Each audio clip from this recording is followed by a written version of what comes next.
Di depan ratusan orang, aku direndahkan. Ibu mertua menyuruhku makan makanan sisa, dan adik iparku yang menjadi pengantin bahkan tertawa puas dari pelaminannya. Aku hanya bisa menunduk, menahan air mata. Namun, saat pengantin pria melihatku, ia berlari turun dari pelaminan, membungkuk hormat di hadapanku, dan berkata, "Sebelum ceritanya dimulai, silahkan tulis di kolom komentar dari daerah mana saja teman-teman yang menonton cerita ini. Jangan lupa like dan subscribe agar channel ini bisa semakin berkembang dan bisa mempersembahkan cerita yang lebih menarik lagi."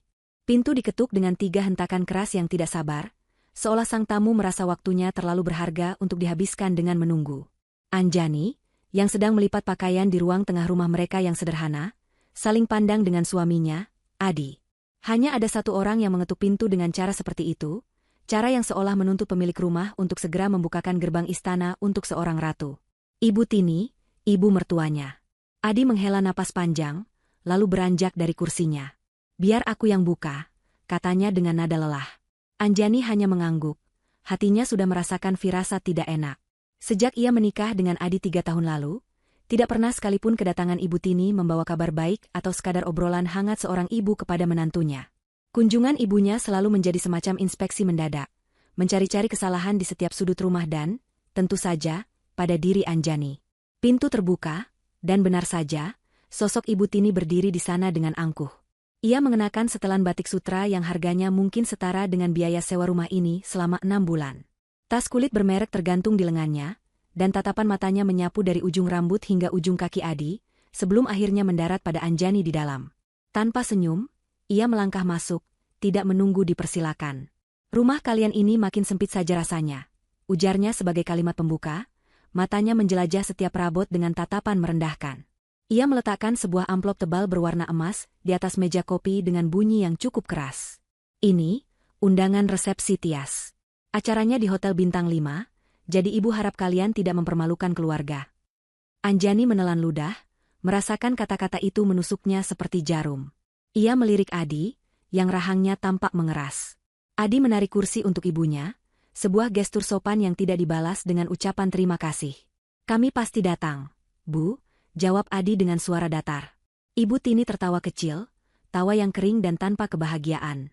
"Oh, tentu saja kalian harus datang. Tias itu adikmu satu-satunya, Adi. Tapi yang lebih penting, penampilan kalian harus dijaga." Tatapan Ibu Tini kini sepenuhnya tertuju pada Anjani. "Terutama kamu, Anjani.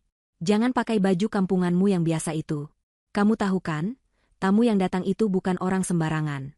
Ada pejabat, pengusaha besar. Apa kata mereka nanti kalau melihat menantu keluarga Wijaya penampilannya seperti pembantu?"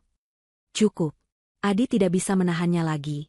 Ia berdiri, tubuhnya yang tegap kini menjadi penghalang antara Anjani dan ibunya. "Cukup, Bu. Kalau ibu hanya datang untuk menghina istriku, lebih baik ibu pulang," kata Adi dengan nada dingin dan tegas yang membuat ibunya terkejut. Belum pernah Adi berbicara kepadanya dengan nada seperti itu. Ibu Tini mendengus, wajahnya menunjukkan ketidaksenangan. "Oh, sudah berani membela istri pengangguranmu itu? Kamu sudah dicuci otaknya ya, Adi? Sejak menikah dengannya, kamu jadi lupa siapa keluargamu. Kamu lebih memilih hidup susah di kontrakan kecil ini daripada tinggal di rumah ibu yang besar." "Aku memilih hidup bahagia bersama istriku," balas Adi cepat. "Dan Anjani bukan pengangguran. Dia bekerja keras, lebih keras dari yang ibu bayangkan. Kebahagiaan tidak diukur dari besar rumah atau merek baju yang dipakai, Bu. Aku membela istriku karena dia orang yang paling berharga untukku. Kami akan datang ke acara Tias, tapi aku peringatkan sekali lagi, jangan coba-coba merendahkannya di sana." Wajah Ibu Tini memerah karena marah. Ia tidak menyangka akan mendapat perlawanan sekeras ini dari putranya sendiri. Ia berdiri dengan gerakan kasar, mengambil kembali tasnya. "Terserah kalian saja. Ibu sudah mengingatkan. Jangan salahkan ibu kalau nanti kamu dan istrimu itu menjadi bahan tertawaan di sana." Dengan kata-kata terakhir yang penuh ancaman itu, ia berbalik dan berjalan keluar, membanting pintu di belakangnya. Suasana di ruangan itu menjadi hening dan berat. Adi berbalik dan langsung memeluk Anjani yang sejak tadi hanya diam, menahan gejolak di dalam dadanya. Ia bisa merasakan tubuh istrinya sedikit gemetar. Adi mengeratkan pelukannya. "Maafkan ibu, ya, sayang. Maafkan aku." Anjani menggeleng di dalam dekapan suaminya. Kamu tidak salah, Mas. Jangan minta maaf untuk sesuatu yang tidak kamu lakukan. Ia melepaskan pelukan itu dan menatap wajah Adi yang penuh rasa bersalah. Aku tidak apa-apa. Sungguh. Aku tahu kamu tidak apa-apa. Kamu wanita terkuat yang pernah aku kenal, kata Adi sambil mengusap pipi Anjani. Tapi aku tidak tahan melihat mereka memperlakukanmu seperti itu. Seolah-olah kamu tidak punya harga diri. Padahal di mataku, kamulah yang paling berharga. Hatinya terasa sakit setiap kali mengingat tatapan dan kata-kata ibunya. Ia tahu Anjani adalah seorang konsultan lepas yang cerdas dan ulet, selalu bekerja dari laptopnya di rumah. Ia mungkin tidak tahu detailnya, tapi ia melihat sendiri bagaimana Anjani bekerja hingga larut malam. Baginya, itu sudah lebih dari cukup. Anjani tersenyum, senyuman tulus yang selalu berhasil menenangkan hati Adi. Aku tahu, Mas. Dan terima kasih sudah membelaku tadi. Itu sudah lebih dari cukup untukku. Malam itu, setelah Adi tertidur, Anjani duduk sendirian di depan laptopnya. Layar laptop itu tidak menampilkan pekerjaan seperti biasa, melainkan sebuah bagan organisasi perusahaan raksasa, Laksmi Group. Di puncak bagan itu, terpampang fotonya dengan jabatan, CEO, Founder. Anjani menghela napas. 3 tahun ia menyimpan rahasia ini. Awalnya, ia hanya ingin memastikan Adi mencintainya apa adanya, bukan karena kekayaannya yang melimpah. Dan Adi telah membuktikannya berkali-kali. Namun, keluarganya adalah cerita yang berbeda. Anjani memberi mereka kesempatan, berharap suatu saat mereka bisa melihatnya sebagai manusia, sebagai bagian dari keluarga, bukan sebagai benalu miskin. Tapi setelah 3 tahun, perlakuan mereka justru semakin buruk. Resepsi pernikahan Tias ini akan menjadi panggung terakhir. Ujian terakhir untuk melihat apakah masih ada setitik kebaikan di hati mereka. Jika tidak, maka inilah saatnya untuk menutup tirai sandiwara ini. Ia membuka lemari pakaiannya. Di satu sisi, tergantung pakaian-pakaian sederhana yang biasa ia kenakan sehari-hari. Di sisi lain, tersembunyi di balik penutup khusus, tergantung deretan gaun, blazer, dan setelan adibusana dari perancang ternama dunia. Pakaian yang ia kenakan saat memimpin rapat dewan direksi atau bertemu dengan investor global. Ia mengabaikan sisi itu, dan tangannya meraih sebuah gaun terusan sederhana berwarna biru tua. Gaun yang sopan, bersih, tapi tidak akan menarik perhatian siapapun. Inilah kostum yang akan ia kenakan untuk pertunjukan terakhirnya. Ia memeluk gaun itu. Aku tidak akan membiarkan mereka menyakitimu. Aku janji, bisikan Adi beberapa jam yang lalu terngiang kembali di telinganya. Anjani tersenyum tipis. Ia tahu Adi akan melindunginya. Tapi besok lusa, bukan hanya Adi yang akan melindunginya. Besok lusa, ia akan menunjukkan kepada mereka siapa Anjani Laksmi sebenarnya. Dan perlindungan yang akan ia berikan pada dirinya sendiri, akan menjadi sesuatu yang tidak akan pernah mereka lupakan seumur hidup.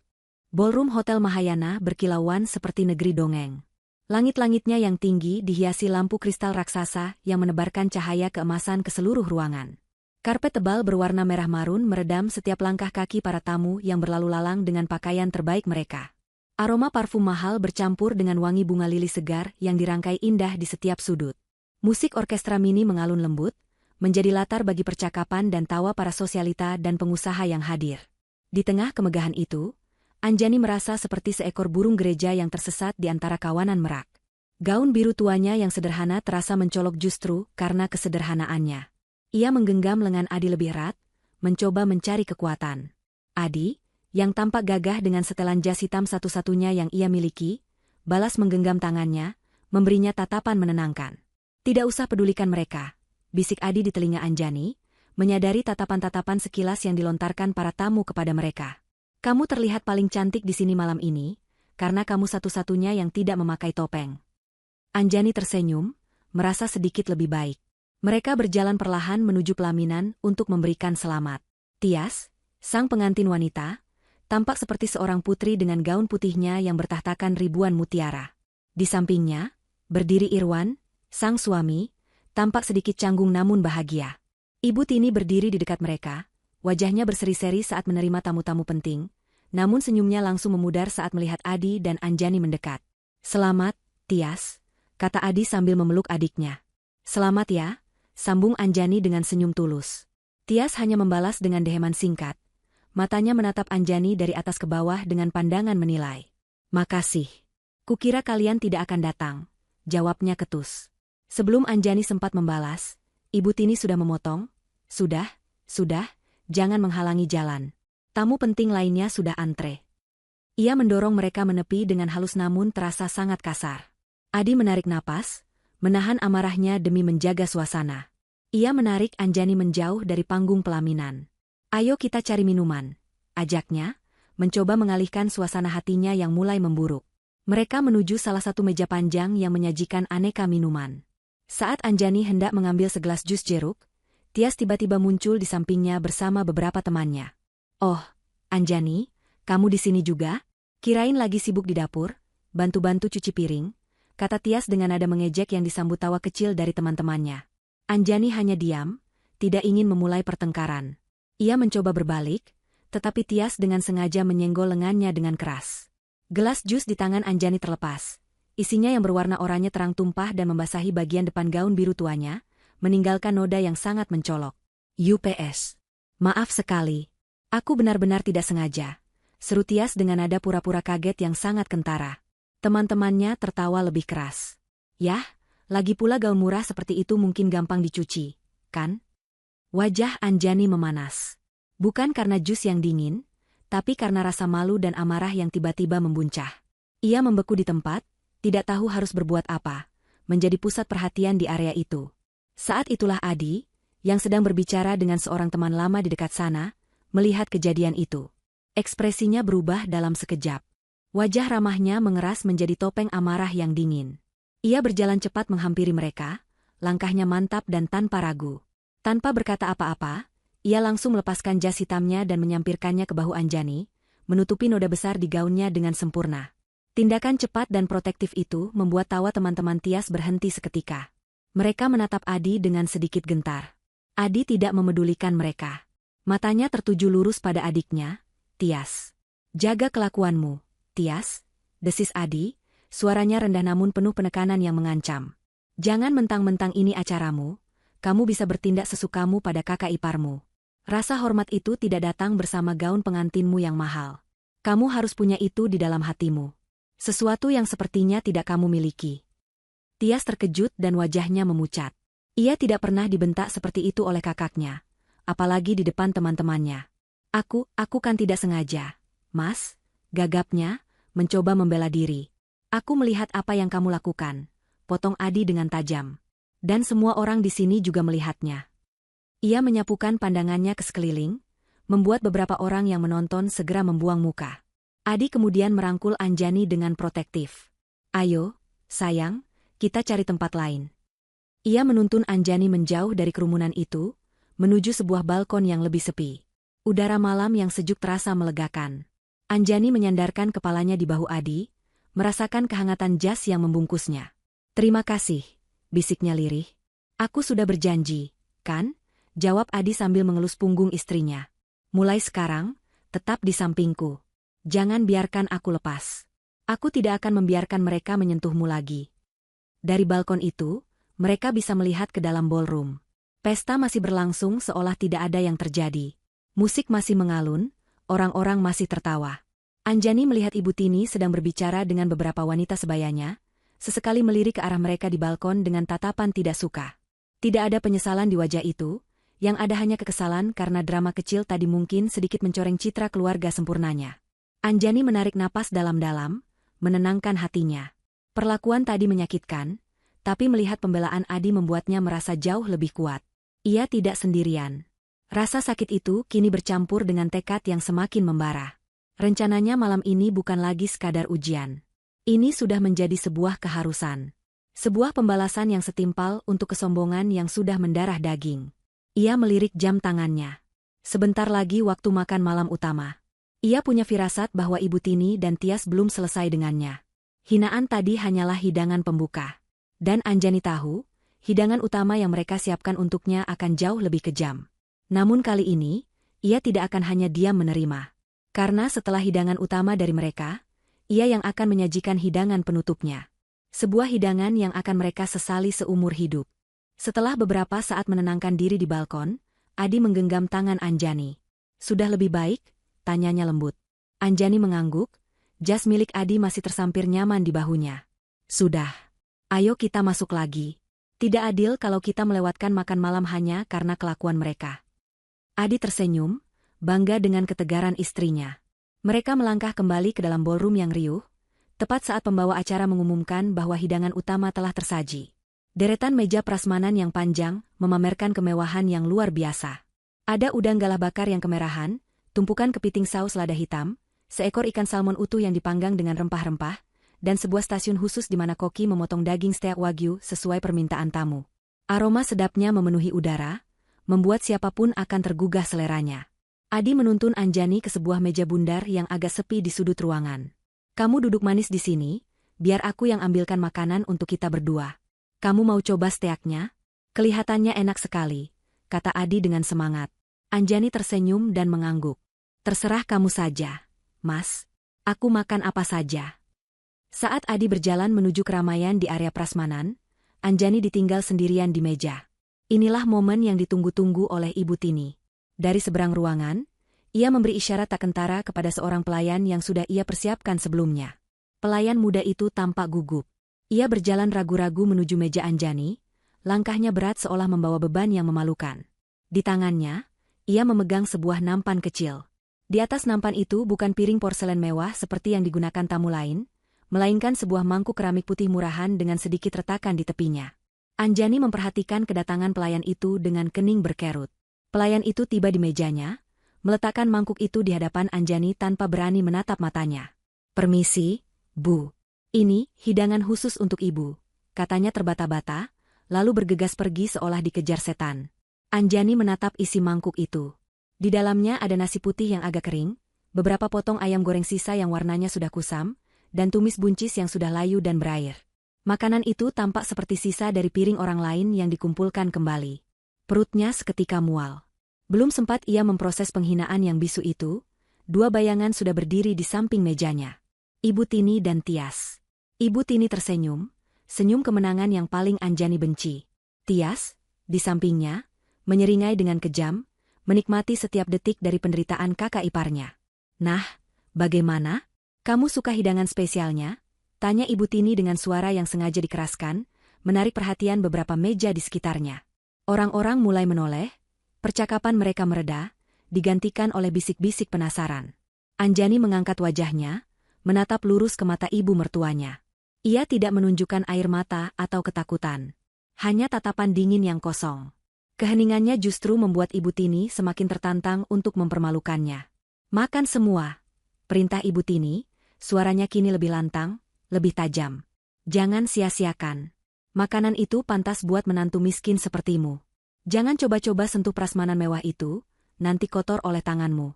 Makanan sisa ini lebih cocok untuk orang sepertimu. Setiap kata adalah cambukan. Ruangan di sekitar mereka seolah menyusut, hanya menyisakan dirinya, mangkuk nasi basi itu, dan puluhan pasang mata yang menatapnya dengan campuran iba, jijik, dan rasa ingin tahu. Ia bisa mendengar tawa Tias yang tertahan dari pelaminan, sebuah tawa kemenangan yang brutal. Anjani merasa seluruh udara tersedot dari paru-parunya. Tangannya yang berada di atas meja mulai gemetar hebat. Ia merasa kecil, telanjang, dan benar-benar terhina di bawah sorotan lampu kristal yang ironisnya begitu indah. Di seberang ruangan, Adi baru saja selesai memilihkan 2 piring penuh dengan makanan terbaik. Ada steak, udang bakar, dan sedikit pasta untuk Anjani. Sambil tersenyum puas, ia berbalik. Dan senyumnya langsung lenyap. Ia melihat kerumunan kecil di sekitar mejanya. Ia melihat ibunya berdiri dengan angkuh, dan ia melihat sebuah mangkuk jelek di depan Anjani. Dari kejauhan pun, ia tahu ada yang sangat tidak beres. Perasaannya berubah dari bingung menjadi cemas, lalu menjadi amarah yang membakar. Ia berjalan lebih cepat, dan saat ia semakin dekat, ia mendengar penggalan terakhir dari kalimat ibunya. Pantas buat menantu miskin sepertimu. Sesuatu di dalam diri Adi putus. Praaang. 2 piring porselen yang ada di tangannya, ia jatuhkan begitu saja ke lantai. Suara pecahan piring yang nyaring itu memecah keheningan, mengejutkan semua orang dan menghentikan alunan musik seketika. Seluruh ballroom kini menatap ke arahnya. Adi tidak peduli. Matanya menyala-nyala karena murka. Ia melangkah cepat melewati pecahan piring, langsung menuju mejanya. Ia menyambar mangkuk berisi nasi sisa itu dari hadapan Anjani. Tangannya gemetar karena amarah yang ditahan. Cukup, Bu, teriaknya, suaranya menggema di seluruh ruangan yang kini senyap. Cukup. Aku sudah tidak tahan lagi. Ibu Tini terlonjak kaget. Wajahnya pucat pasi melihat amukan putranya yang belum pernah ia saksikan seumur hidupnya. Adi, apa-apaan kamu ini? Bikin malu saja. Malu? Balas Adi dengan tawa getir yang menakutkan. Ibu yang seharusnya malu. Hinaan apa lagi ini? Setelah semua yang ibu katakan di rumah, setelah kelakuan Tias tadi, sekarang ini, memberikan makanan sisa untuk istriku di depan ratusan orang? Di mana hati nurani ibu? Ia mengangkat mangkuk itu tinggi-tinggi agar semua orang bisa melihatnya. Lihat. Lihat semua. Inilah perlakuan ibu kandungku kepada istriku. Wanita yang selama ini tidak pernah berbuat salah apapun padanya. Anjani menatap suaminya dengan mata berkaca-kaca. Ia melihat Adi bukan lagi sebagai pria lembut yang biasa menemaninya, tapi sebagai singa yang mengaum, melindungi miliknya dengan segenap jiwa dan raga. Aku muak dengan semua ini. Lanjut Adi, napasnya memburu. Aku muak dengan kesombongan kalian. Aku muak dengan keluarga yang hanya mementingkan harta dan penampilan. Ia membanting mangkuk itu ke lantai, isinya berhamburan. Ia kemudian meraih tangan Anjani dan menariknya berdiri. Ayo kita pulang. Sayang, tempat kita bukan di sini. Kita tidak pantas berada di neraka ini. Ia menarik Anjani, membawanya pergi dari sana, melewati tatapan-tatapan kaget para tamu. Ia tidak peduli lagi dengan pernikahan adiknya. Ia tidak peduli lagi dengan nama baik keluarga. Yang ia pedulikan hanyalah membawa istrinya keluar dari tempat yang menyakitkan ini. Mereka sudah hampir mencapai pintu keluar ballroom, meninggalkan Ibu Tini yang membeku dan Tias yang melongo di pelaminan. Namun, saat mereka berbalik untuk pergi, sebuah suara yang diperkuat oleh mikrofon menghentikan langkah mereka, menggema di seluruh ruangan. Tunggu, Mas Adi. Seluruh mata di dalam ballroom yang tadinya tertuju pada Adi dan Anjani, kini beralih ke sumber suara. Di atas pelaminan, Irwan, sang pengantin pria, berdiri dengan mikrofon di tangan. Wajahnya tegang, ekspresinya sulit dibaca, campuran antara panik, tidak percaya, dan sebuah hormat yang mendalam. Tias, istrinya, mencoba menarik lengannya, membisikkan sesuatu dengan panik. Mas Irwan, kamu mau apa? Jangan ikut campur. Tapi Irwan menepis tangan Tias dengan lembut namun tegas. Ia mengabaikan istrinya dan ibu mertuanya yang menatapnya dengan bingung. Dengan langkah yang mantap, Irwan menuruni tangga pelaminan. Keheningan di dalam ruangan terasa begitu pekat, seolah semua orang menahan napas, menunggu apa yang akan terjadi selanjutnya. Drama keluarga ini ternyata memiliki babak baru yang tak terduga. Irwan berjalan lurus, melewati Ibu Tini yang masih membeku di tempatnya, menuju tepat ke arah Anjani dan Adi yang berhenti di ambang pintu. Setibanya di hadapan mereka, hal pertama yang Irwan lakukan bukanlah berbicara kepada Adi atau menenangkan mertuanya. Matanya tertuju sepenuhnya pada Anjani. Kemudian, di hadapan ratusan tamu terhormat, di hadapan keluarga besarnya, Irwan melakukan sesuatu yang membuat semua orang ternganga. Ia membungkukkan badannya dalam-dalam, sebuah gestur hormat yang biasa dilakukan seorang bawahan kepada atasan tertinggi di sebuah perusahaan. Punggungnya lurus, kepalanya tertunduk selama beberapa detik. Ketika ia menegakkan tubuhnya kembali, ia menatap Anjani dengan tatapan penuh rasa terima kasih. Maafkan saya atas nama keluarga saya, Bu. Saya benar-benar tidak tahu mereka akan melakukan hal ini, ucapnya dengan suara yang jelas dan tulus. Lalu, melalui mikrofon yang masih dipegangnya, ia mengucapkan kalimat yang mengubah segalanya. Terima kasih banyak sudah menyempatkan diri untuk datang, Ibu Bos. Ibu. Bos. Dua kata itu menggantung di udara, lalu menyebar ke seluruh penjuru ballroom seperti gelombang kejut. Bisik-bisik langsung terdengar di mana-mana. Orang-orang saling pandang, mencoba mencerna apa yang baru saja mereka dengar. Ibu Tini adalah yang pertama kali bereaksi. Wajahnya yang pucat kini berganti menjadi merah karena bingung dan marah. Ibu Bos, serunya dengan suara melengking, memecah kebingungan. Irwan, kamu ini bicara apa? Kamu sudah gila? Dia ini cuma Anjani, istri pengangguran kakakmu. Jangan mengada-ada kamu. Irwan menoleh menatap ibu mertuanya, tatapannya kini berubah menjadi dingin dan penuh kekecewaan. Pengangguran? Ibu, dengan segala hormat, ibu tidak tahu apa yang ibu bicarakan. Ia kembali menghadap para tamu yang kini memasang telinga baik-baik. Hadirin sekalian, mungkin ada kesalahpahaman besar di sini. Izinkan saya memperkenalkan wanita yang berdiri di hadapan saya ini dengan benar. Irwan mengarahkan tangannya ke arah Anjani. Beliau adalah Ibu Anjani Laksmi. Beliau adalah pendiri, pemilik, sekaligus Chief Executive Officer dari Laksmi Group. Perusahaan tempat saya bekerja dan mengabdikan diri saya selama 5 tahun terakhir. Jika pengakuan, Ibu Bos, adalah sebuah gelombang kejut, maka pengumuman ini adalah sebuah tsunami. Laksmi Group. Tidak ada seorang pun di ruangan itu yang tidak mengenal nama tersebut. Sebuah konglomerasi raksasa yang bergerak di bidang properti, teknologi, dan investasi. Sebuah perusahaan yang paling disegani di negeri ini, yang nilai kontraknya bisa mencapai triliunan rupiah. Adi menatap Anjani. Wajahnya menunjukkan keterkejutan, bukan karena ia tidak percaya istrinya hebat, tapi karena skala kehebatannya yang baru ia sadari sepenuhnya. Semua kepingan puzzle kini menyatu. Kerja keras Anjani hingga larut malam, panggilan telepon rahasia dengan istilah-istilah bisnis yang rumit, penolakannya untuk hidup mewah. Ia menatap istrinya, dan yang ia rasakan bukanlah keterkejutan seorang suami yang dibohongi, melainkan gelombang kebanggaan yang luar biasa besar hingga dadanya terasa sesak. Irwan belum selesai. Ia lalu menoleh kepada Adi. Tatapannya kini penuh dengan kekaguman yang tulus. Dan Mas Adi, katanya, suaranya kini lebih personal. Saya tidak tahu harus berkata apa. Malam ini, Anda adalah pahlawan saya. Anda membela atasan saya, wanita paling cerdas dan paling dihormati di perusahaan kami, di saat tidak ada seorang pun yang tahu siapa dia. Anda melindunginya bukan karena jabatannya, tapi karena dia adalah istri Anda. Rasa hormat saya untuk Anda sebagai seorang pria, tidak ada batasnya. Kata-kata Irwan seolah menjadi pembenaran mutlak atas semua tindakan Adi malam itu.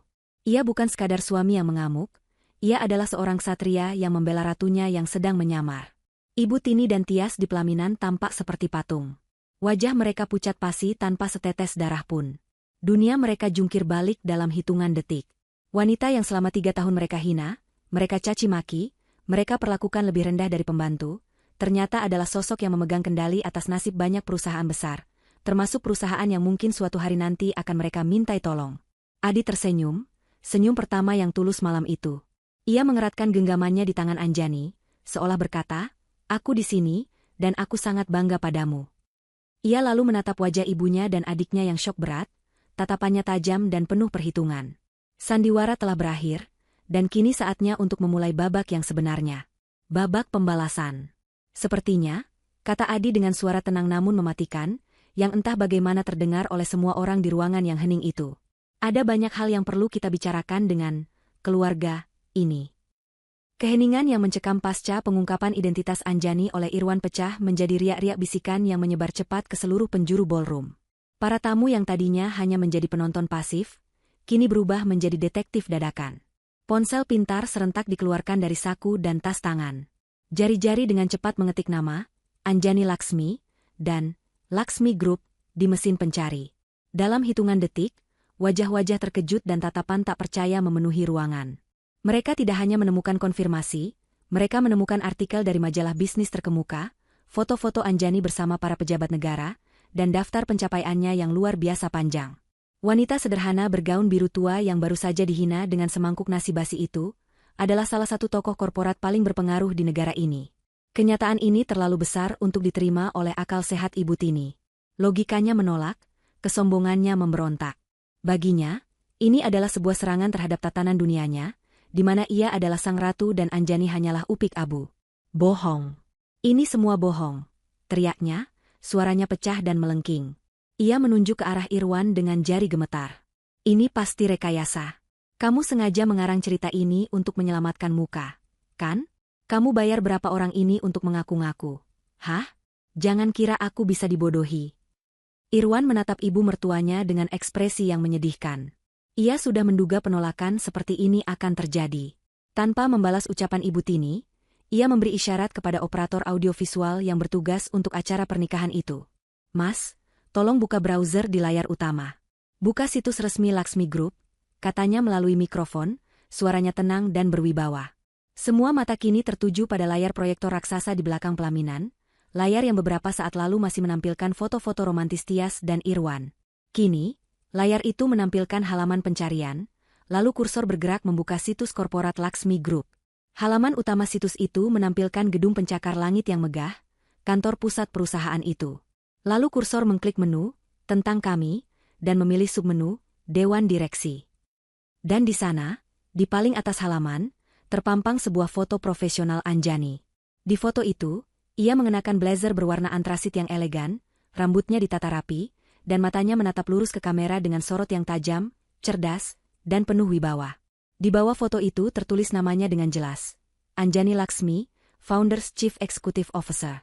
Biografi singkatnya yang menjelaskan bagaimana ia membangun perusahaan dari nol, hingga menjadi raksasa industri terpampang di bawahnya. Bukti itu begitu telak, begitu visual, begitu tak terbantahkan. Tidak ada lagi ruang untuk menyangkal.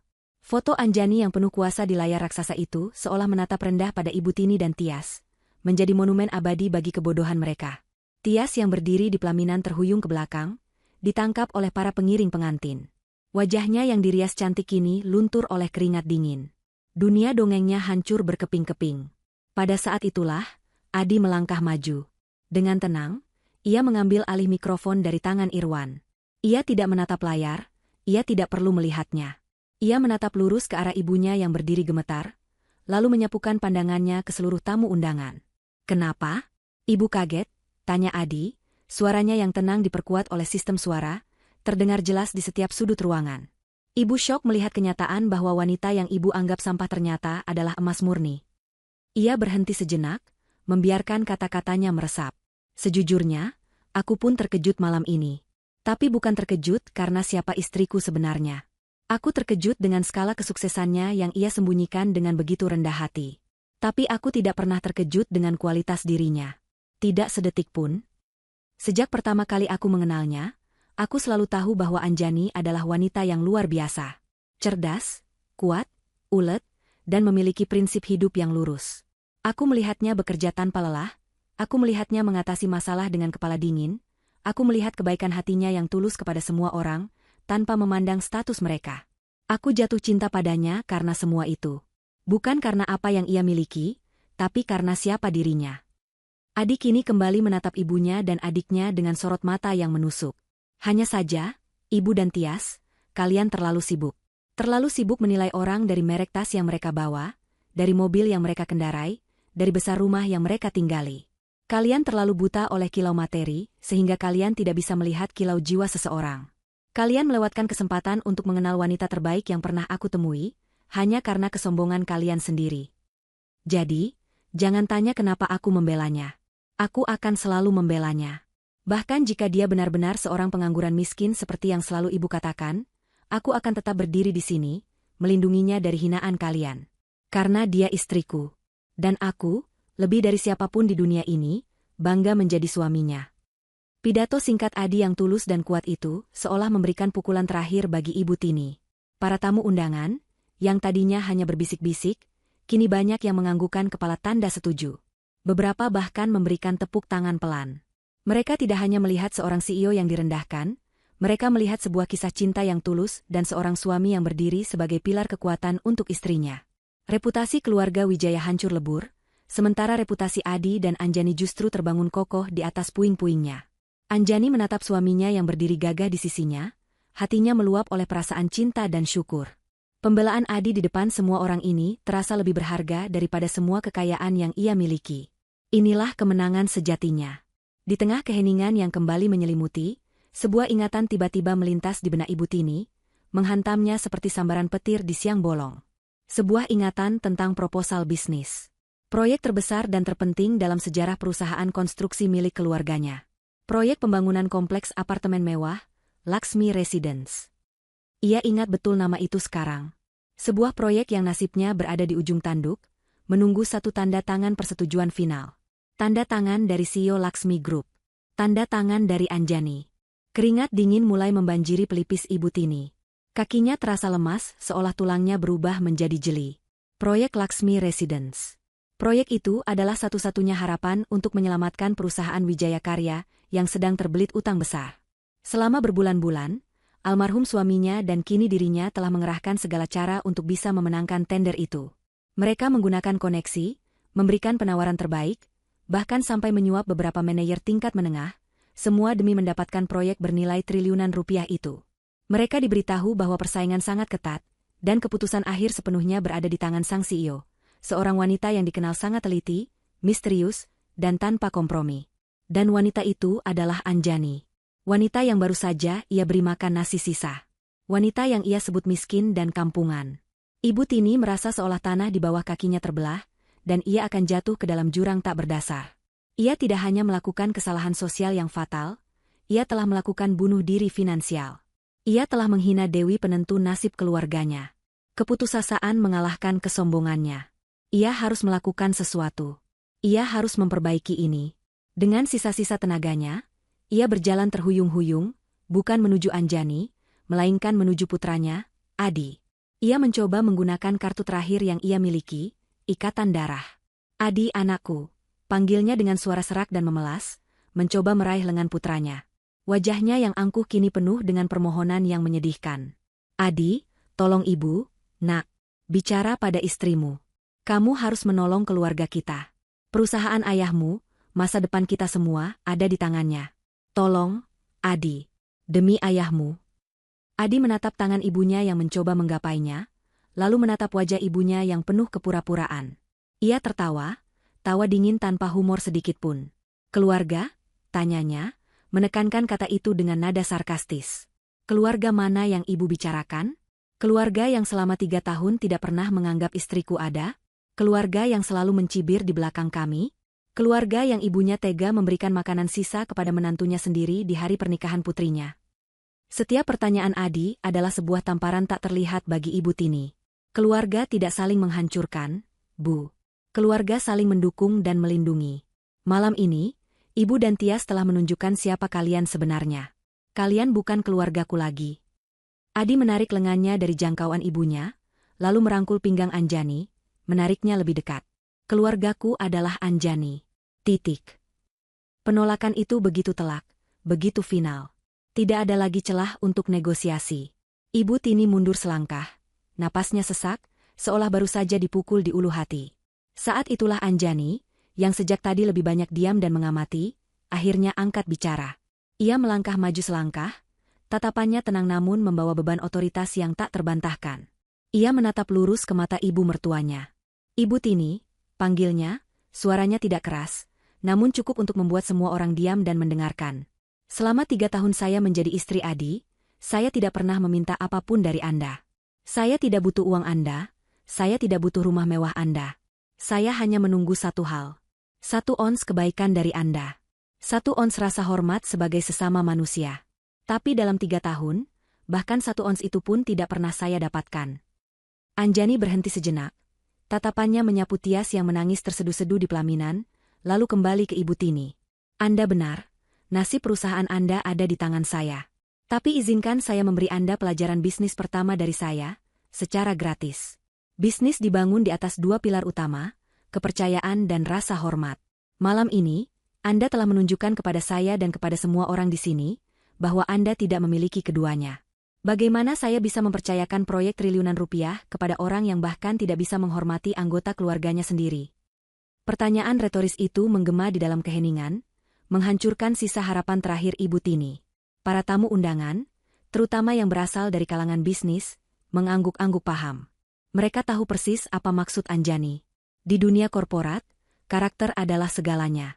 Dan karakter Ibu Tini serta keluarganya telah telanjang bulat dipertontonkan malam ini.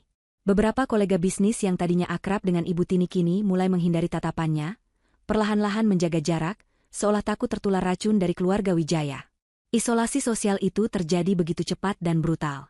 Anjani menatap Adi, dan suaminya itu mengerti. Panggung mereka di sini sudah selesai.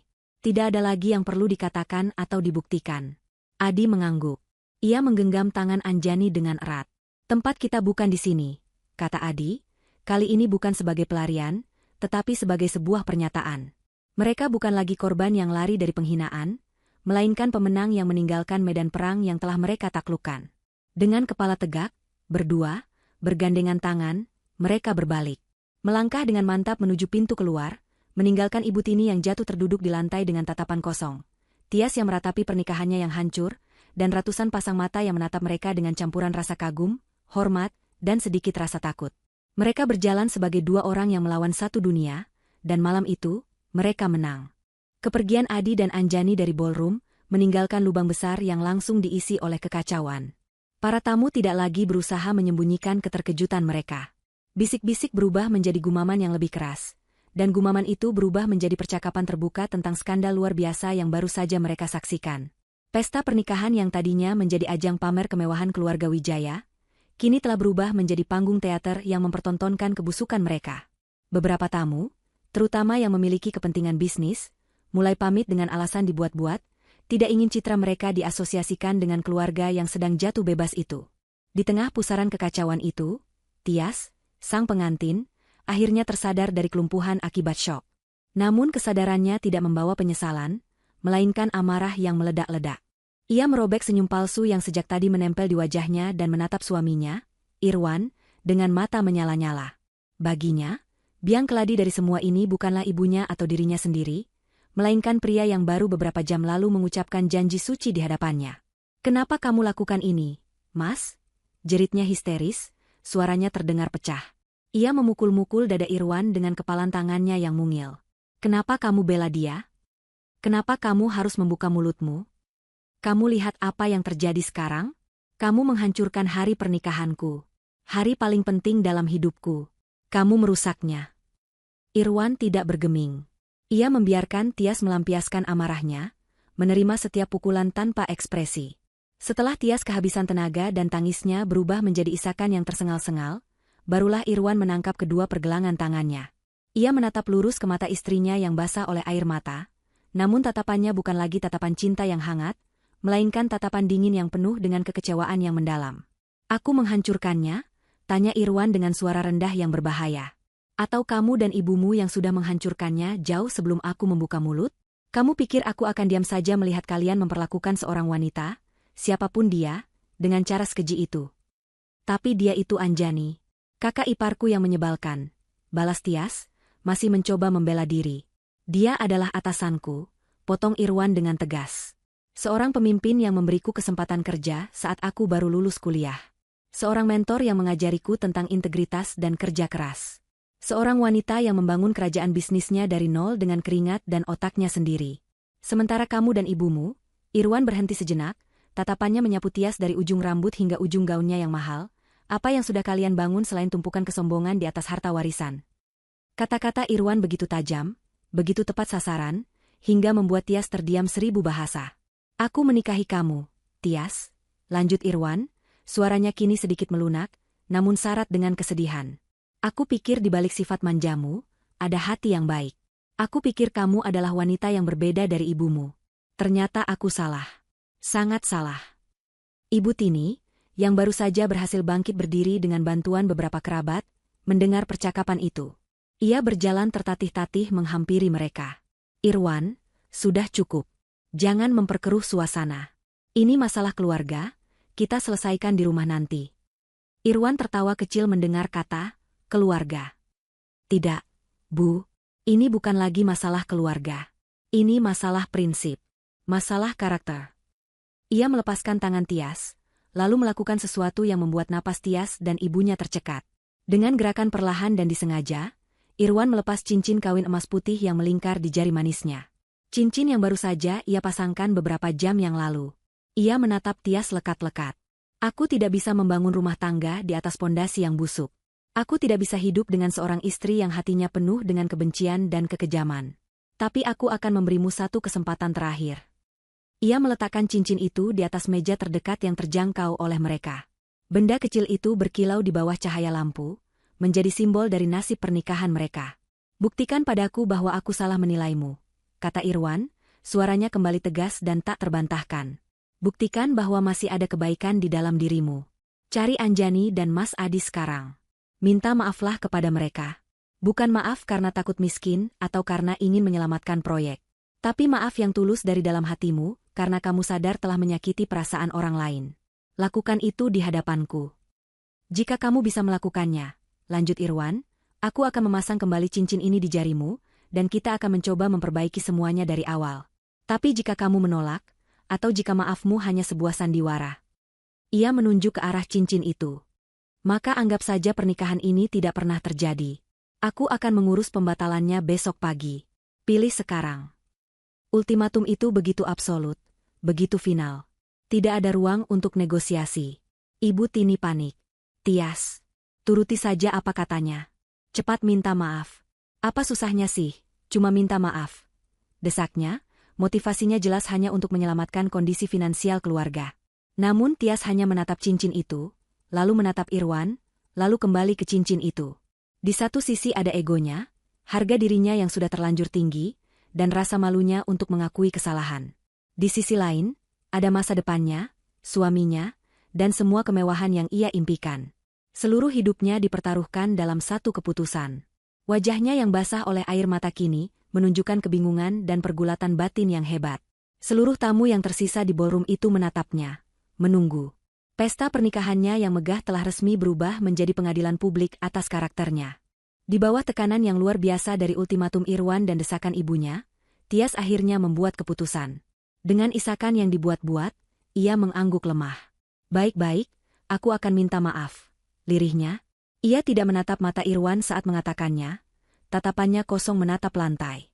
Bagi Irwan, itu adalah pertanda pertama bahwa ini bukanlah sebuah ketulusan, melainkan sebuah keterpaksaan. Namun, ia tetap diam, memberikan kesempatan seperti yang telah ia janjikan. Ibu Tini segera memapah putrinya. Ayo, nak, kita temui mereka. Irwan, kamu ikut kami. Biar kamu lihat sendiri kami benar-benar minta maaf. Katanya, mencoba mengendalikan situasi. Bertiga, mereka berjalan tergesa-gesa keluar dari ballroom, menjadi tontonan terakhir bagi para tamu yang tersisa. Mereka menemukan Adi dan Anjani di lobi hotel yang luas dan sepi. Adi sedang berbicara di telepon, sepertinya mengatur transportasi, sementara Anjani berdiri menatap keluar jendela besar, mengamati lampu kota yang berkelip. Jas hitam milik Adi masih membungkus bahunya. Anjani. Adi, panggil Ibu Tini, suaranya dibuat seramah mungkin. Anjani dan Adi berbalik. Wajah mereka tenang, kontras dengan wajah panik dan sembab milik Ibu Tini dan Tias. Adi menyelesaikan panggilannya dan memasukkan ponsel ke sakunya, lalu berdiri protektif sedikit di depan Anjani. Tanpa basa-basi, Ibu Tini langsung menarik Tias untuk berlutut di hadapan Anjani. Tias yang kaget, hampir saja terjatuh. Anjani, kakak ipar, kami mohon maafkan kami, kata Ibu Tini, suaranya bergetar karena akting yang dipaksakan. Ia ikut menunduk, mencoba memeras air mata. Kami salah, kami hilaf. Kami mohon, jangan hancurkan keluarga kami.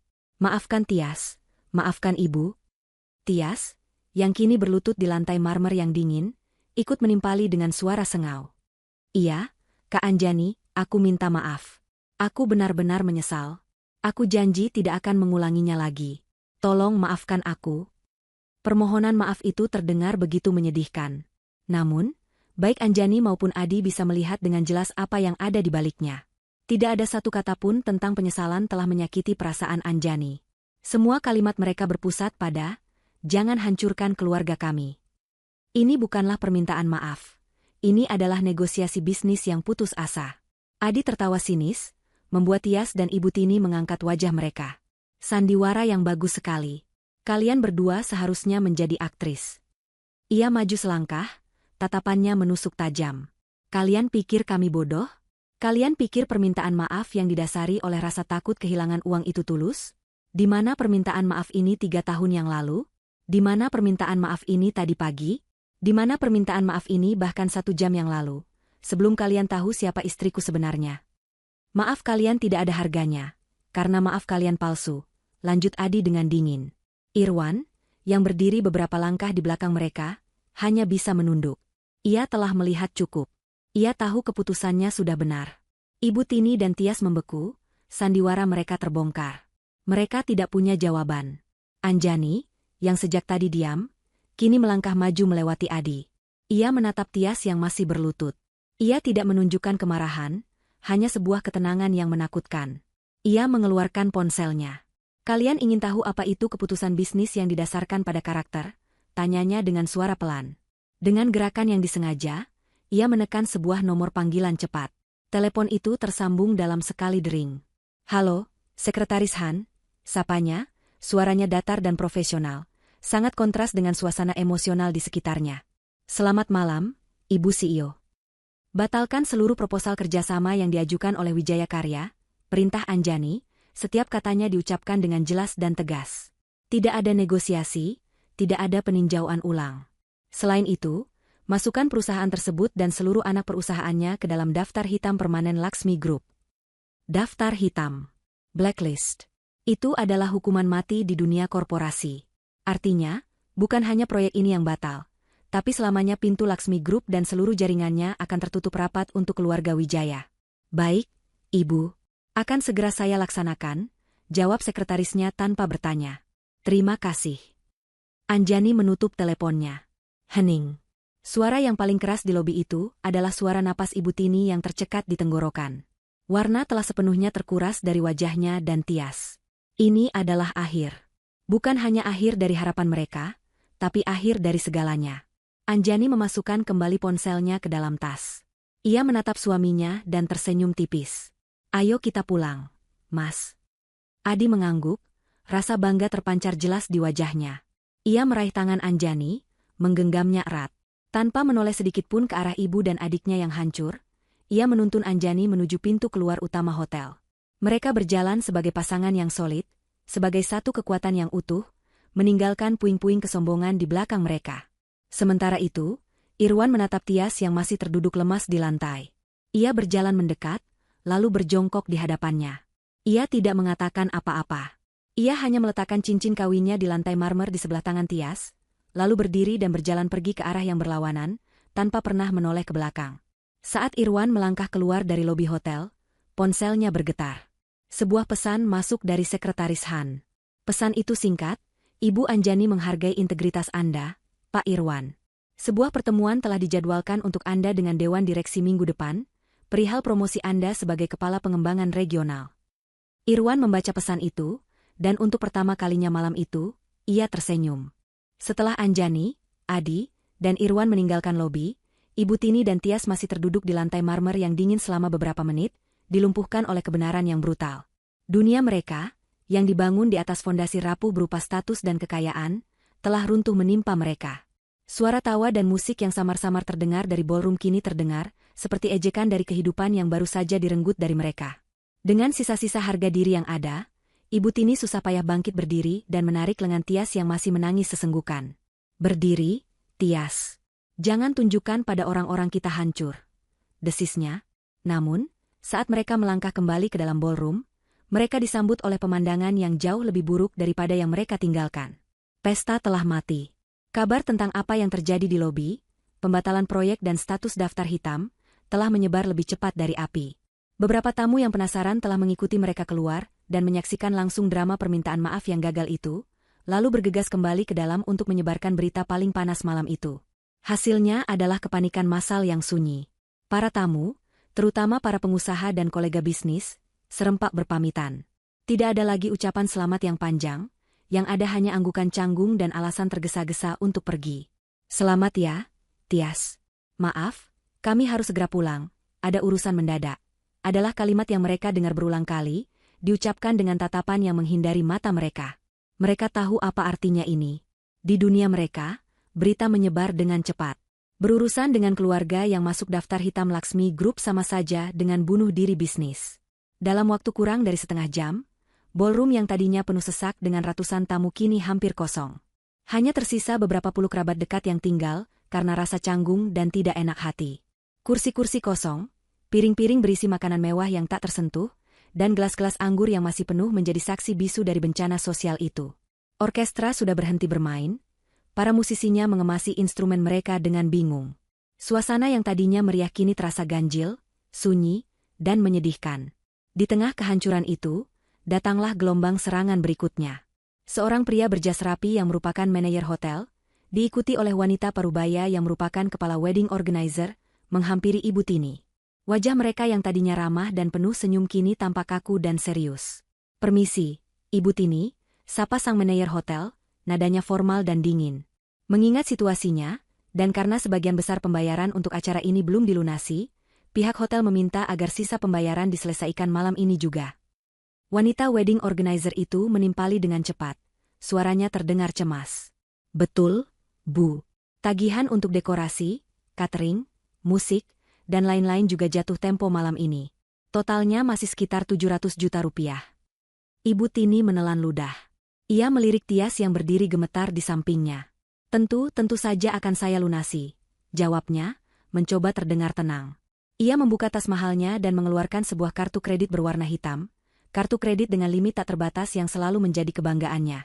Dengan gerakan angkuh yang dipaksakan, ia menyerahkannya kepada manajer hotel. Gesek saja dengan ini. Manajer hotel mengambil kartu itu dan menggesekkannya pada mesin EDC portable. Beberapa detik kemudian, sebuah bunyi pelan terdengar. Ia menatap layar mesin itu dengan kening berkerut. "Mohon maaf, Bu, kartunya ditolak." "Apa? Tidak mungkin. Coba lagi." Serga Ibu Tini, suaranya sedikit meninggi. Manajer itu mencoba sekali lagi. Hasilnya sama. "Masih ditolak, Bu. Keterangannya, hubungi bank penerbit. Pakai yang ini." Ibu Tini memberikan kartu lain, dari bank yang berbeda. Ditolak. Ia memberikan satu lagi. Ditolak juga. Kepanikan mulai menjalari wajahnya. Ia tidak tahu bahwa berita tentang daftar hitam dari Laksmi Group telah membuat bank-bank mitranya membekukan sementara aset dan kredit keluarga Wijaya untuk mengkaji ulang risiko. Dalam sekejap, semua akses finansialnya terputus. Melihat kegagalan itu, para vendor yang tadinya hanya menonton dari jauh kini mulai mendekat, membentuk lingkaran kecil di sekitar Ibu Tini. Wajah mereka tidak lagi ramah, melainkan penuh tuntutan. "Jadi bagaimana ini, Bu?" tanya si pemilik dekorasi. "Bunga-bunga impor saya belum dibayar." Tias, yang sejak tadi hanya diam, akhirnya tidak kuat lagi. Semua ini terlalu berat untuknya. Gaun pengantinnya yang indah terasa mencekik, riasan wajahnya yang mahal luntur oleh air mata, dan pelaminan emasnya yang megah kini tampak seperti singgasana ejekan. Ia menatap ibunya yang dikelilingi oleh para penagih utang, lalu menatap ruangan yang kosong, dan menyadari bahwa pengantin prianya telah pergi untuk selamanya. Ia jatuh terduduk di anak tangga pelaminan, menangis sejadi-jadinya, meraungkan semua impiannya yang hancur berkeping-keping. Pemandangan itu adalah puncak dari karma. Seorang putri manja yang terbiasa mendapatkan segalanya, kini duduk sendirian di reruntuhan pesta impiannya, menangisi nasib yang ia ciptakan sendiri. Manajer hotel, yang sudah kehilangan kesabarannya, memberikan pukulan terakhir. "Ibu Tini, jika pembayaran tidak bisa diselesaikan malam ini, dengan sangat menyesal kami harus menempuh jalur hukum. Untuk sementara, mobil mewah yang Anda parkir di lobi akan kami tahan sebagai jaminan." Ibu Tini akhirnya roboh. Ia jatuh terduduk di lantai, sama seperti Tias. Tidak ada lagi kesombongan yang tersisa, yang ada hanya kehampaan dan rasa malu yang tak terhingga. Pesta pernikahan yang seharusnya menjadi puncak kejayaan keluarganya, justru menjadi saksi dari kejatuhan mereka yang paling telak dan paling memalukan. 6 bulan berlalu sejak malam penuh petaka itu. Bagi keluarga Wijaya, 6 bulan itu terasa seperti neraka dunia. Seperti yang sudah diprediksi, status daftar hitam dari Laksmi Group membuat perusahaan konstruksi mereka hancur total. Tidak ada bank yang mau memberi pinjaman, tidak ada klien yang mau memberi proyek. Utang menumpuk, dan dalam waktu singkat, Wijaya Karya dinyatakan bangkrut.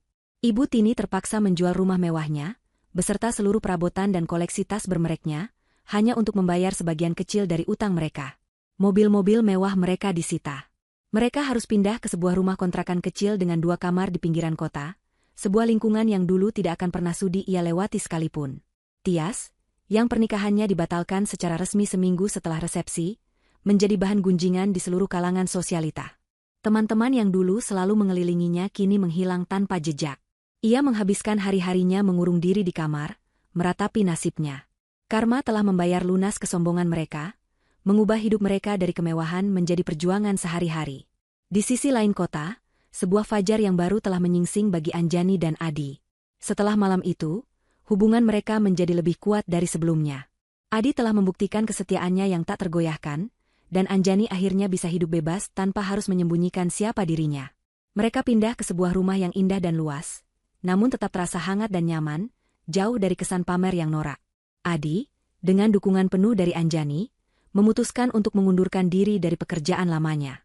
Anjani melihat potensi besar dalam diri suaminya, terutama integritas dan kemampuannya dalam berinteraksi dengan orang lain. Ia tidak memberikan jabatan direktur di perusahaan utama, karena ia tahu Adi tidak akan mau. Sebaliknya, mereka bersama-sama mendirikan sebuah yayasan, Yayasan Laksmi Peduli. Sebuah organisasi nirlaba yang fokus memberikan modal usaha bagi pengusaha kecil dan beasiswa bagi anak-anak dari keluarga kurang mampu. Adi didapuk menjadi ketua harian yayasan itu, sebuah peran yang ia jalani dengan penuh semangat dan kebahagiaan. Hari itu, Anjani dan Adi meresmikan program bantuan sosial terbesar dari yayasan mereka. Di sebuah lapangan luas di pusat kota, mereka menggelar acara pembagian paket sembako dan bantuan tunai untuk ribuan warga yang membutuhkan. Anjani berdiri di atas panggung sederhana, di samping Adi. Ia tidak lagi mengenakan gaun biru sederhana, melainkan batik modern yang elegan. Ia tampak berwibawa, namun senyumnya begitu tulus dan ramah. Kekuatan sejati bukanlah tentang seberapa tinggi kita bisa mendaki, atau seberapa banyak harta yang bisa kita kumpulkan, kata Anjani dalam pidatonya, suaranya diperkuat oleh pengeras suara. Kekuatan sejati adalah tentang seberapa banyak tangan yang bisa kita gandeng untuk bangkit bersama. Kekayaan yang sesungguhnya adalah ketika kita bisa memberi tanpa mengharapkan balasan. Para hadirin bertepuk tangan dengan meriah. Anjani menoleh ke arah Adi, dan mereka saling berbagi senyum penuh cinta. Mereka telah menemukan kebahagiaan mereka, kebahagiaan yang dibangun di atas ketulusan dan kebaikan. Sementara itu, di barisan antrean yang panjang dan padat di bawah terik matahari, dua orang wanita berdiri dengan wajah lesu dan pakaian kusam. Mereka menutupi wajah mereka dengan selendang tipis, mencoba bersembunyi dari rasa malu. Mereka adalah Ibu Tini dan Tias. Kehidupan telah memaksa mereka untuk menyingkirkan harga diri dan ikut mengantre demi mendapatkan bantuan untuk menyambung hidup. Antrean bergerak maju perlahan. Saat mereka semakin dekat ke panggung utama, mereka bisa melihat spanduk raksasa yang terpasang sebagai latar belakang. Spanduk itu bertuliskan nama acara dan sponsor utamanya. Mata Ibu Tini dan Tias terpaku pada spanduk itu. Di sana, di samping logo besar, Yayasan Laksmi Peduli, terpampang foto close-up seorang wanita yang tersenyum hangat dan penuh percaya diri. Foto Anjani. Di saat itulah, karma memberikan tamparan terakhirnya. Mereka, yang dulu dengan angkuh memberikan semangkuk nasi sisa kepada Anjani, kini berdiri di sini, mengantre dengan sabar, berharap mendapatkan sekantong beras dan beberapa liter minyak goreng dari belas kasihan wanita yang sama. Mereka hidup dari kemurahan hati orang yang pernah mereka hina sehina-hinanya. Tidak ada hukuman yang lebih telak dan lebih puitis dari itu. Mereka terjebak dalam ironi nasib yang mereka ciptakan sendiri, sebuah pelajaran abadi tentang kesombongan dan kerendahan hati. 5 tahun adalah sebuah pengukur yang adil bagi waktu, cukup untuk memisahkan gandum dari sekam, dan menunjukkan buah sejati dari setiap pilihan yang telah dibuat. Gema dari malam pernikahan yang hancur itu telah lama memudar, namun konsekuensinya telah mengakar kuat, mengubah peta kehidupan setiap orang yang pernah berdiri di dalam ballroom mewah itu. Di sebuah rumah kontrakan yang pengap di bagian kota yang terlupakan, waktu terasa seperti beban. Hari-hari Ibu Tini dan Tias dijalani dalam nuansa kelabu yang sama. Ibu Tini, yang dulu kulitnya terawat dan jemarinya lentik, kini memiliki tangan yang kasar karena bekerja. Ia telah mencoba berbagai cara untuk bertahan hidup, dari menjual kue hingga menerima jahitan. Setiap rupiah yang ia peroleh, menjadi pengingat pahit akan triliunan yang pernah berada dalam jangkauannya. Kepahitan itu tidak pernah benar-benar hilang. Ia tidak pernah belajar untuk tulus menyesal. Ia hanya menyesali kekalahannya. Ia melihat dunia sebagai tempat yang tidak adil, dan Anjani adalah simbol dari ketidakadilan itu. Ia hidup dalam penjara kebencian yang ia bangun sendiri. Tias, di sisi lain, menempuh jalan yang berbeda. 5 tahun bekerja sebagai karyawan rendahan telah mengikis habis lapis demi lapis kesombongannya. Ia telah merasakan dipecat, diremehkan oleh atasan, dan diabaikan oleh rekan kerja. Pengalaman-pengalaman itu, meskipun menyakitkan, perlahan memaksanya untuk bercermin. Ia melihat monster keegoisan dalam dirinya di masa lalu. Penyesalannya begitu dalam hingga terasa seperti luka fisik yang tak kunjung sembuh. Ia tidak berani mencoba menghubungi Adi, kakaknya. Rasa malu terlalu besar untuk ia tanggung. Ia hanya bisa menjalani hidupnya hari demi hari, membawa beban masa lalunya sebagai pengingat abadi untuk menjadi orang yang lebih baik. Hubungannya dengan ibunya semakin renggang. Mereka adalah 2 orang asing yang terpaksa berbagi ruang sempit, masing-masing tenggelam dalam penyesalannya sendiri. Jauh dari kesuraman itu, di puncak salah satu gedung pencakar langit Laksmi Group, Irwan mempresentasikan sebuah strategi ekspansi bisnis yang brilian.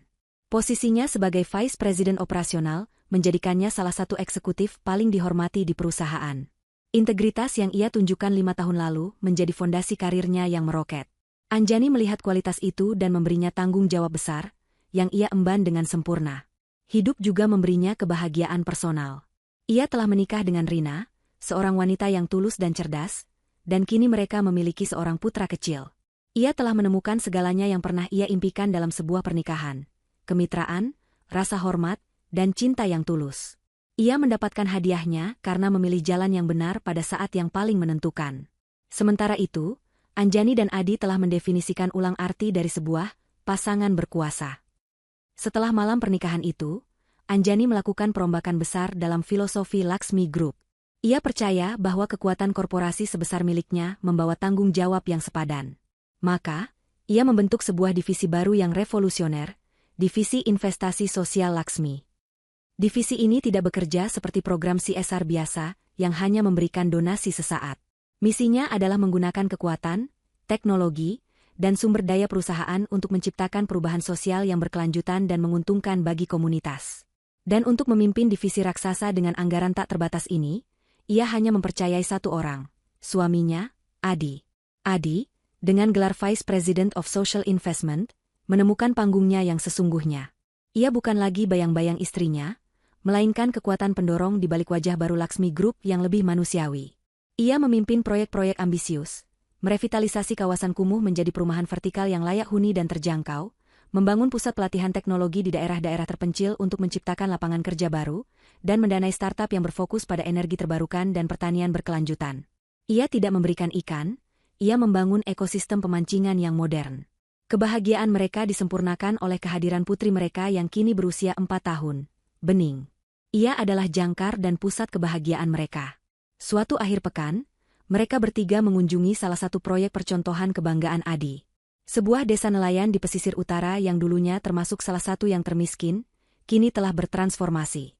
Divisi yang dipimpin Adi tidak hanya memperbaiki dermaga mereka, tetapi juga membangun fasilitas pengolahan ikan modern bertenaga surya dan meluncurkan aplikasi digital yang menghubungkan para nelayan langsung dengan pasar ekspor, memotong rantai tengkulak yang selama ini mencekik mereka. Saat mereka berjalan di sepanjang dermaga yang baru, para nelayan menyapa Adi dengan hangat dan penuh hormat.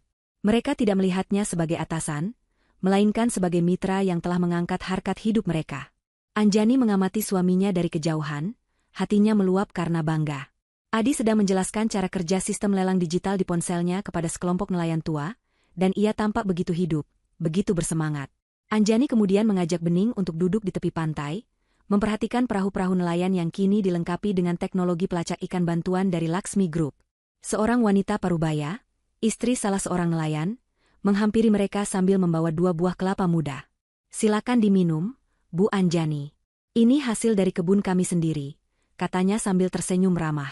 "Terima kasih banyak, Bu. Dulu, suami saya seringkali tidak membawa pulang uang sepeser pun. Sekarang, berkat program dari perusahaan Ibu dan Bapak Adi, kami bahkan sudah bisa menabung untuk sekolah anak kami di kota." Anjani menerima kelapa itu dengan senyum tulus. "Sama-sama, Bu. Kami hanya membuka jalan, bapak-bapak disinilah yang bekerja keras." Saat itulah, dari ujung pantai, Anjani melihat 2 sosok berjalan membungkuk, membawa karung besar. Mereka adalah pemulung, menyisir pantai untuk mencari botol plastik atau sampah lain yang bisa dijual. Dari kejauhan, Anjani melihat siluet yang familiar. Seorang wanita tua yang jalannya sedikit tertatih, dan seorang wanita muda yang berjalan di belakangnya dengan langkah berat. Mungkin hanya kebetulan, mungkin juga tidak. Adi datang dan duduk di sampingnya, ikut memandangi 2 sosok itu. Ia tahu apa yang dipikirkan istrinya. Ia menggenggam tangan Anjani. "Apakah kamu pernah menyesal?" tanya Adi pelan. Anjani berpikir sejenak, matanya masih menatap 2 sosok itu hingga mereka menghilang di balik bukit pasir. Ia lalu menoleh pada Adi, tatapannya jernih dan damai. "Aku tidak pernah menyesali keputusanku, Mas. Tapi aku belajar banyak. Aku belajar bahwa kemiskinan terburuk bukanlah kemiskinan harta, tapi kemiskinan jiwa." Ia mengeratkan genggaman tangan suaminya. "Mereka memilih jalan mereka. Dan kita memilih jalan kita. Ayah, Ibu, lihat, aku dapat kerang bagus," teriak Bening sambil berlari ke arah mereka, menunjukkan sebuah cangkang kerang berwarna pelangi. Anjani dan Adi serempak menoleh dan tertawa. Anjani mengangkat putrinya dan memeluknya erat. Inilah warisannya.